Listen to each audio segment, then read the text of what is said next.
சிந்தனை செய் மனமே என்ற இந்த நிகழ்ச்சியில் இன்று நம்ம தாரணைக்காக பார்க்க போகின்ற ஸ்லோகன் நிச்சய புத்தி விஜயந்தி. எப்போ நிச்சயம் வருதோ அது கூடயே பாபா வெற்றியையும் கூறிவிடுகின்றார்.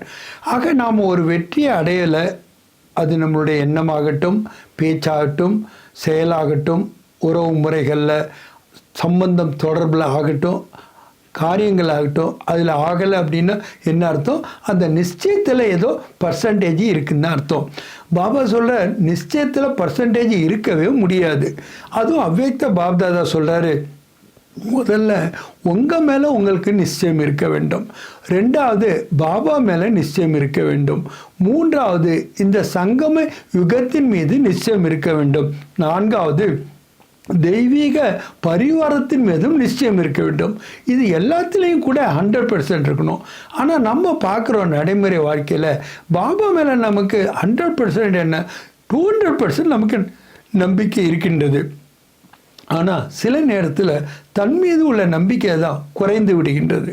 என்னுடைய இயலாமையை நான் பார்க்கும்போது, என்னுடைய பலகீனத்தை நான் பார்க்கும்போது, நான் அந்த காலகட்டத்தில் இந்த வெற்றியை நாம் அடையாடும் போது, மன சோர்வு அடையும் போது கூட தன்னம்பிக்கையை நாம் இழந்து விடுகின்றோம். ஆனால் பாபா சொல்கிறாங்க, எல்லாத்தை விட முக்கியம் இந்த தெய்வீக பரிவாரத்தின் மேலேயும் உங்களுக்கு முழுமையான நம்பிக்கை என்பது இருக்கணும். ஏன்னா நம்பிக்கையினுடைய அடையாளம் என்ன தெரியுமா? நிச்சயத்தினுடைய ஒரு அடையாளமே நிশ্চিந்தாக இருப்பது, அதாவது கவலையற்றவர்களாக இருப்பது. கவலையற்றவர்களாக இருப்பதுன்னா என்ன அர்த்தம்? ரெண்டு விஷயம் பாபா சொல்கிறார். கியூ கியா, ஏன் எதற்கு என்ற கேள்விகள் அற்றவர்களாக நாம் இருக்க வேண்டும். எது வரைக்கும் நம்ம இந்த கேள்விகளை எழுப்புவோமோ அது வரைக்கும் நம்ம குழப்பத்தில் இருக்கிறோன்னு அர்த்தம், தெளிவாக இல்லைன்னு அர்த்தம். ஞானத்தை நாம் புரிந்து உணர்ந்திருக்கும் போது, இந்த காலத்தை நாம் புரிந்திருக்கும் போது, நம்மளுடைய ஒவ்வொருடைய பாத்திரத்தையும் நாம் புரிந்திருக்கும் போது இந்த கேள்வி எப்படி நம்ம மனதில் எழ முடியும்? நிச்சயமாக முடியாதல்லவா? ஆக ஏன் எதற்கு என்ற கேள்வியிலேருந்து விடுபட்டு நிశ్చింத் கவலையற்றவர்களாக நாம் இருந்தால் தான் நாம் நம்பிக்கை உடையவர்களாக, நிச்சய புத்தி உடையவர்களாக இருக்கின்றோம் என்று பொருளாக ஆகின்றது. பாபா சொல்கிறாரு, அந்த நிச்சய புத்தியினுடைய முழுமையான அடையாளம் கூட நம்ம என்னங்கன்னு சொல்கிறாரு. அதாவது அவங்களுடைய முகம் எப்படி இருக்கும், அவங்களுடைய பார்வை எப்படி இருக்கும், அவங்களுடைய நடத்தைகள் எப்படி இருக்கும், அந்த அடையாளத்தை வச்சு நம்ம கண்டுபிடிச்சிக்கலான்னு சொல்கிறார்.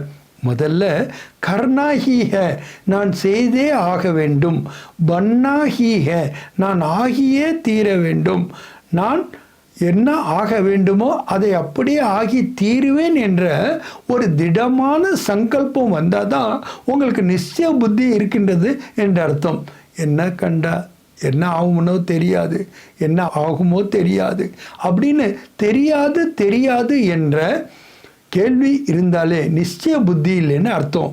அதே மாதிரி சாகியே வேண்டும் என்ற சங்கல்பம் இருந்தால் கூட நாம் நிச்சய புத்தி உடையவர்கள் இல்லை என்று தான் அர்த்தம். ஏன்னா என்ன வேணுமோ, எவ்வளோ வேணுமோ, எப்போ வேணுமோ அதை விட அதிகமாகவே பாப்தாதா நமக்கு கொடுத்து கொண்டிருக்கின்றார். இதெல்லாம் நம்ம நடைமுறை வாழ்க்கையில் அனுபவம் தான் செய்கிறோம். அப்படி இருக்கும்போது சில நேரத்தில் எப்போ நமக்கு பொறாமை வருகின்றதோ, ஈர்ஷா, அப்போ தான் நம்ம கம்பேர் பண்ணிவிட்டு அவங்களுக்கு கிடச்சிருக்கு எனக்கு கிடைக்கல, அவங்களுக்கு இந்த வாய்ப்பு கிடைச்சிருக்கு எனக்கு கிடைக்கல, ஏன் எனக்கு அந்த தகுதி இல்லையா, எனக்கும் அது கிடைக்க வேண்டும் அல்லவா என்றெல்லாம் நம்ம சங்கல்பம் பண்ணிடுறோம்.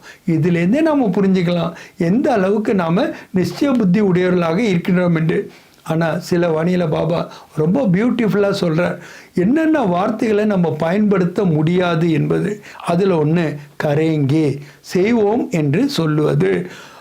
கர்ஹீல் எங்கே, ஒரு நாளைக்கு நம்ம செய்தே ஆகிவிடுவோம் அப்படின்னு நம்ம சொல்கிறது.